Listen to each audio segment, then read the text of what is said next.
Hey guys! So in today's video, I'm going to talk about how I'm thinking about the new year and actually the new decade as a whole.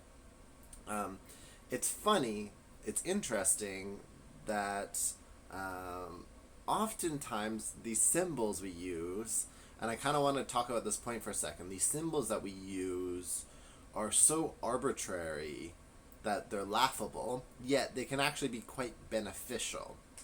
So, what do I mean? I mean that as we're going into a new decade, 2020, uh, is I've noticed in my sphere and probably influenced by, and why I'm thinking about it is I'm thinking now in terms of the next decade and reflecting a lot on the past decade. But we don't need it to be a decade to do this. We don't need it to be anything to think about what are our goals for the next 10 years and what were the last 10 years like. However, it is just convenient as a symbol that as we move into this decade, it's got a lot more attention and mental energy to start thinking about, okay, what do I want my life to look like in 10 years? And to be able to reflect on the last 10 years and like, did I accomplish the goals I wanted? What was I thinking about 10 years ago? What was my life's journey up until this point? And so I find it very fascinating that, again, these symbols we can just create anytime. Um, but we can also leverage the fact that they're powerful. Excuse me. So we can actually leverage the fact that they're powerful. And I've never been so much of a New Year's resolution person, in the same light that I don't believe that you need to wait till one point in time to make goals. And I think most New Year's resolutions, why this statistics show they often fail, a lot of times they're very arbitrary and they're very one-offs. So in the same sense of like, people think they're going to get healthy by going to the gym a few times as opposed to adopting it as a lifestyle, while goal setting and kind of stepping outside of your life and having these 30,000 foot overviews is a lifestyle. It's a practice. Goal setting is a skill, and the way you cultivate that skill and get better at, and in some ways get better at accomplishing your goals, is through developing the skill set of goal setting and getting better at it. And how do you set goals that are attainable? How do you dream big but then break that down into steps that you can accomplish? How do you make sure you're reviewing your goals? Where in your daily, weekly, monthly schedules are you reviewing goals and making sure those goals are still aligned with what you want? Or if you've spent a lot of time and those goals give you passion, leveraging, reminding yourself what you're working for so that when things are tough, you use that energy of the big dream, what you're chasing, to help you get through the grind of the day to day. And so as we go into 2020, I am thinking a lot about the next decade and setting goals for 10 years. There's a line or a quote, I forget who originated it because I know it's been attributed to many people, but the person I've heard it the most from is Tony Robbins, who says we overestimate what we can accomplish in 1 year and underestimate what we can accomplish in a decade. And so I'm really letting the decade, what's interesting is me as I'm doing the practice of goal setting, what I've experienced and what I want to share is by putting goals at a 10-year mark, it almost gives you more freedom to dream big. Even for me, I've noticed as a big dreamer, 10 years out, I can almost set anything, because when I actually look at like where I've come in 10 years, it's crazy. Like, not that I've accomplished all of my goals, but like who I was when I was 19 and who I am today, I couldn't have imagined as that 19-year-old. Like, I had some big goals that I didn't accomplish, but there's other things that happened in my life that I had no awareness of, particularly health. Like I was kind of wanting to be healthy, but hadn't yet discovered paleo or even health and wellness as a community or even as a something beyond like the Canada Food Guide. And so where my life is today, it was not even imaginable at 19-year-old me. So now 29-year-old me, knowing that, I'm really trying to think of like, what does 39-year-old me look like? Who do I want to become? What do I want to have mastered? What journey do I want to have experienced? Not necessarily just the outcomes, but deciding who I want to become. What process do I want to go through? What skills would I like to develop and again master inside this next decade? And being strategic of like what would make me happy at 39 in the same spot, looking back again and like looking on my 30s as to, what did I accomplish? What experiences did I have? So yeah, I really think this thinking about 10 years gives you freedom to really dream bigger. And then it's really about, okay, how do I chunk that down into not only 1 year goals, so what do I hope to accomplish in the next year, but what can I do tomorrow to then set me on that path? And so this is why I don't believe it has to be done at New Year's time. I've been doing this is kind of been in my ecosystem in my brain for about the last month. I've been really thinking about this. And actually to the point where recently, about a month ago, I haven't been super consistent, but I changed my Saturdays from just a regular work day to now focused on giving myself time for goal setting and to work through this. Because for me, what I really want to get to is a point of clarity. And what clarity means to me is that I can review my goals in some sort of daily or weekly practice and have a concise idea of what I'm moving towards, where I understand, okay, yes, that's the direction I want to go, and I know what the big picture is, and then it's just about doing the daily tasks or the daily projects that'll continue to move me forward to that goal, and then I can adjust, obviously, as I move along.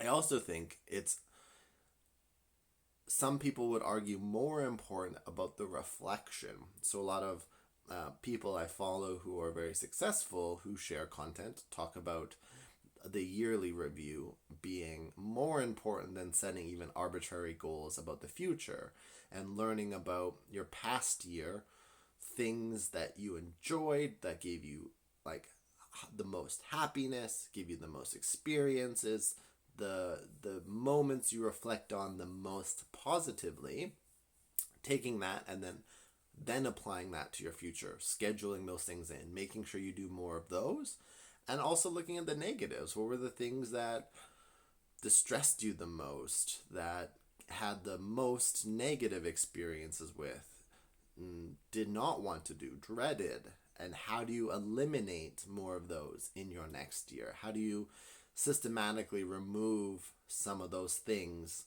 that were causing you the most negative emotions, the most grief, whatever?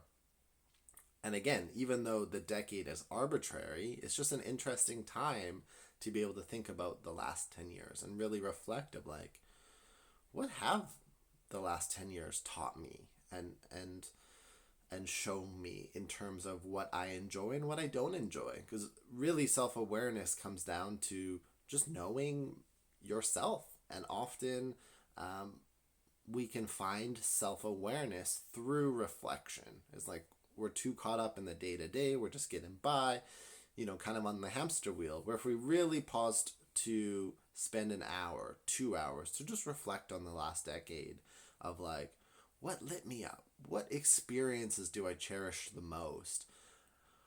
What were the toughest things? What were the things I dreaded the most? What were the experiences I didn't like? Did I try things and then realize that wasn't for me? And then how do I leverage that information, knowing about myself, what I enjoyed and what I didn't enjoy, to then think about the new decade of like, oh, maybe I should do less of those things or that family of stuff or that thing specifically because I've done it for the last so many years and it's just not something I want to do. And then it's like, oh, I had this experience, whether it was traveling or whatever, that is a highlight of my 10 years, my last decade. How do I get more of that in the next decade? How do I get more of that in the next year, even? And start thinking about that. And I really think, again, as I'm working through this, I'm processing myself, learning things like there's never one big tilt shift, meaning the success you're seeking, the success I'm seeking, is built through small actions, which I believe can take the pressure off. It's like you're not going to make one big necessarily life choice that's going to change your world. It's actually the culmination of small steps. So it's like eliminate perfection. Like you're not going to perfectly decide what you want to do for the next decade or for the next year, but just if you can get an idea of the direction you want to head or an idea of how do I get some more of these things I like and how do you start mapping towards that, those little actions of adding some things you enjoy and removing some things you want out of your life and working your way towards those, even though you might not get all of that even, it's like as you get closer to that, you get closer to the life you want. And then when you're there, again, it's repeating this skill set essentially. Is like as you move in that direction, let's say another year goes by, then you reflect, okay, this last year I added more things I liked, I got rid of more things I didn't. How do I do more of that the next year? And then more of that. And lo and behold, like this is what the people who are very successful and very happy talk about, is like there is no like specialness or like thing that separates. There's no us and them. Like we're all in the same boat. We all have the same capacity for greatness. It's just about systematically making small improvements in your life, in your happiness, in your health, in your finances, in any area you're trying to work on. I really believe, and I always butcher the metaphor, but like the tide raises all boats or whatever. Meaning it's like as you can make small improvements in certain areas of your life, that can have a compounding effect, Like I'm even thinking about me. Like my health has got me to this amazing place where I know I'm healthier, I have more energy, I have more knowledge, I have more discipline around food, which just gives me more to then pour into other areas. And I know that as I start systematically improving my finances, as I remove my debt or work on my debt, as I get better at savings, it's like those improvements are going to bleed into the other areas of my life. They're going to make me happier, less stressed, which is going to affect my other things. They're going to give me more options, right? It's like the more savings I have, the less debt I have, meaning I can go down different avenues. I can maybe start another business, like so many things. And yeah, so I'm going to wrap this up. I think this is a beautiful opportunity going into this decade, as arbitrary as it is, to leverage that, to really think of like, what would you like to accomplish in the next 10 years? And dream big. Like the goal isn't necessarily to achieve those things. So even if you set amazing, crazy dream now and 10 years later you don't reach it, but you got 30% there, that's further than you were today. It's like that is success. Like it doesn't even have to be 50, 80%. Like how can you get closer to that? Like especially if it's a grand dream, if it's so big it scares you and it's unbelievable. Like all of us would be happy to have 30% closer to that in 10 years. Because we've made progress, we've forwarded, we've gotten closer to what we really want. And so just let yourself dream big. Think about who you want to become. What would you like to have accomplished in the next 10 years? What skills or experiences would you like to have? And then a helpful way to kind of figure that out is to look at the past 10 years, look at the last decade, reflect. Let that reflection teach you about yourself. What do you like? What do you don't like? What would you like to avoid? What would you like to have more of?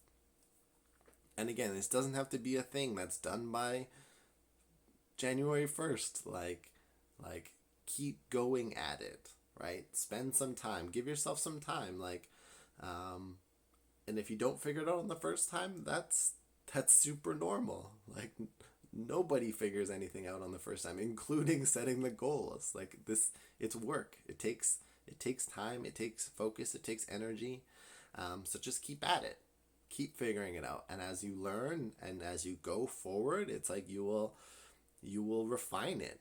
It's a little bit of like right foot, left foot, like goal setting, getting some clarity on where I want to go, taking some action, moving towards a dream. Oh, now you have some new information. Okay, refining the goals, double checking, is it still the path I'm going on? Okay, keep taking some more actions. What can I do this week, this month, this year in terms that'll get me towards that? And it's just like, it's that. And it's just that walking. And sometimes we step backwards and sometimes we go forwards. But it's always about, are you making forward progression? Because that's the thing that is truly fulfilling. It doesn't matter if you achieve your goals, get what you want, have the experiences. We find fulfillment in progress. It's just the nature of us as a human animal, is like as we move forward to something, there's fulfillment in that. We're growing, we're learning, we're experiencing. So it's not about the end goal. It's not about obtaining the thing, whatever. It's just about the progress towards obtaining the thing and the journey you get to experience going forward with that. So I'll leave it at that. If you guys don't have any questions specifically about what I do or like exercises, feel free to reach out. I'd be happy to share kind of the information I've gathered, what I'm doing specifically. And yeah, I will leave it at that. And I will see you guys tomorrow.